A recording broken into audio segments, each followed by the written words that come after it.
Huwebes na ang libing ni Master Showman Herman Moreno. Bago yan, ilang personalidad ang nagpaabot ng pakikiramay sa burol niya. Umaksyon si Ann Cabral.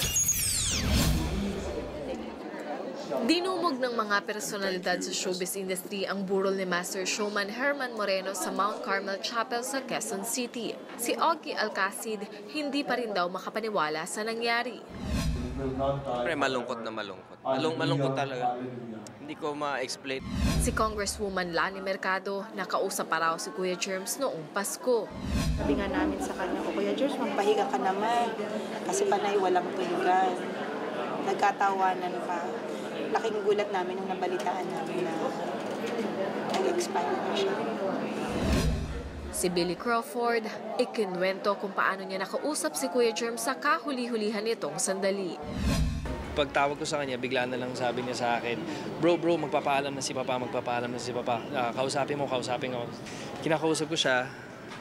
Tapos obviously wala namang response. Tapos bigla na lang, nung naputol kami, dun parang nag-register ko ano talaga yung nangyayari. Marami sa mga tumating na artista, higit pa raw sa karir ang pinagkakautangan ng loob sa Master Showman. Wala pa naman po akong pangalan doon, wala pa po nagtitiwala sa akin.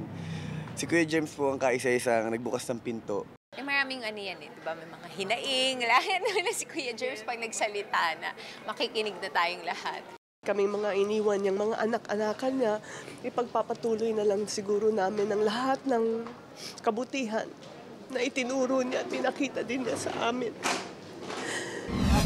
Ang mga production company na dating naghasa kay Kuya Germs, ngayon ay itinuturing siyang modelo.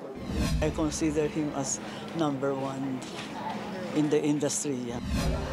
Hanggang bukas papayagang makadalaw ang publiko sa burol ni Kuya Germs sa Mount Carmel.